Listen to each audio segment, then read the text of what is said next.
నేటి ఆత్మీయ మన్నా. దేవునికి స్తోత్రాలు. అందరికీ వందనాలండి. అందరూ బాగున్నారండి. వాక్యం చూసుకుందామా అండి. కీర్తనల గ్రంథము 20వ అధ్యాయము 4వ వచనము. నీ కోరికను సిద్ధింపచేసి నీ ఆలోచన యావత్తును సఫలపరచును గాక. నీ సమస్త విధములైన కార్యములను ఆయన నీ పట్ల జరిగించబోచున్నారు. ఆయన ఇచ్చిన మాట నెరవేర్చగలవాడు, మాట తప్పనివాడు.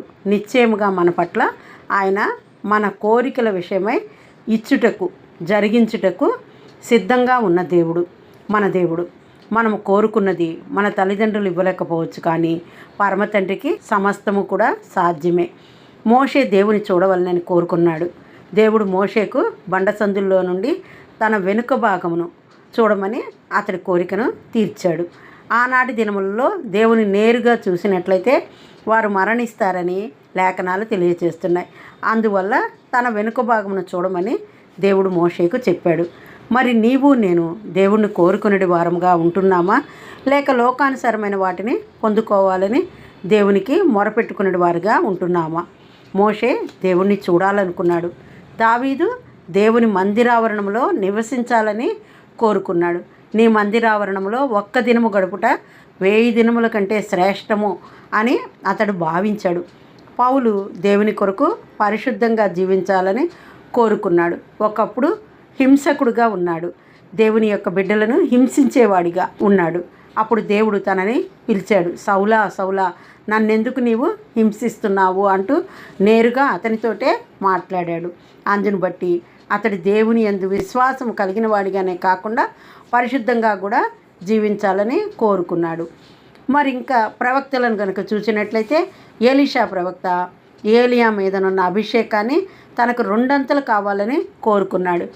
ఏలియా పరలోకమునకు మరణము లేకుండా కొనిపోబడుతున్నప్పుడు, ఎలీషా తనని వెంబడిస్తున్నప్పుడు నీకేమి కావాలని అడిగినప్పుడు, నీ మీదున్న అభిషేకంలో నాకు 2 కావాలని కోరుకున్నాడు. ఈ లోకంలోని ధనమేమీ కోరుకోలేదు, 2 అభిషేకం మాత్రం కోరుకున్నాడు. బైబిల్ గ్రంథంలో చూసినట్లయితే ప్రవక్తలు కానీ విశ్వాసులు కానీ దేవుని ఏమి అడిగారంటే వారు పరలోక సంబంధమైన వాటిని అడిగారు, లోకానుసారమైన వాటిని వేటిని కూడా అడగలేదు. అదే మనమైతే లోకల్లో మనకి ఒక రాజభవనం లాంటి గృహం కావాలని కోరుకుంటాము, ధనము కావాలని, మరి ఖరీదైన కారు కావాలని, బంగారం కావాలని, ఇలా లోకానుసారమైన వాటినే కోరుకుంటాము. అదేవిధంగా మన బిడ్డల విషయానికి వస్తే వాళ్ళు మంచి చదువులు చదువుకోవటమే కాకుండా పెద్ద అధికారులుగా ఉండాలని కోరుకుంటూ ఉంటాం. ఇవన్నీ కరెక్టే, తప్పని నేను అనడం లేదు. లోకంలో ఉన్నంతవరకు ఇవన్నీ కూడా అవసరములే. కానీ దేవుని యందు సిద్ధపాటు కలిగి దేవుని లోక వారసులముగా నిలవాలని కూడా కోరుకునే వారముగా మనం ఉండాలి. ఆ విధమైన సిద్ధపాటు మనకు కావాలని మనము దేవుడిని అడిగినట్లయితే ఆయన మన పట్ల జరిగించటానికి వేచి ఉంటాడు, సిద్ధంగా ఉంటాడు. ఎప్పుడు నా బిడ్డలు నన్ను అడుగుతారా, నేను వారికి చేద్దామా అని ఎదురు చూసేవాడిగా ఉంటాడు. నీవు దేవుని పట్ల కలిగి ఉన్న ఆధ్యాత్మిక కోరికను దేవుడు తప్పక సిద్ధింపచేయునుగాక. అసలు మన పట్ల ప్రభువు కలిగి ఉన్న కోరిక ఏమిటో మొదటిగా మనం గ్రహించగలగాలి. పక్కనున్న గుడ్డివాడిని యేసు అడిగాడు. అతను పిలుస్తున్నప్పుడు నేను నీకేమి చేయాలని కోరుచున్నావని అడిగినప్పుడు ఆ భిక్షగాడు ఏమంటున్నాడు? చూపు పొందాలని కోరుకుంటున్నాను అన్నాడు. అదేవిధంగా హిజ్కియా మరణకరమైన రోగం వచ్చినప్పుడు అతడేమో కన్నీటితో ప్రార్థించాడు. ఏమని? ఆయుష్ కావాలని. ఈ విధంగా ఏ వ్యాధి రోగముల చేత పీడింపబడుతున్నా కూడా దేవుడు వారిని సంపూర్ణంగా స్వస్థపరచగల శక్తి గలవాడు. ఆనాడే కాదు, నేడు కూడా అదే విధమైన మహిమైశ్వర్యములు కలిగినవాడు మన దేవుడు. ప్రభు అయిన యేసు ఆశీర్వాదమునకు కర్త కాబట్టి ఆయన ఆశీర్వదించగలవాడు.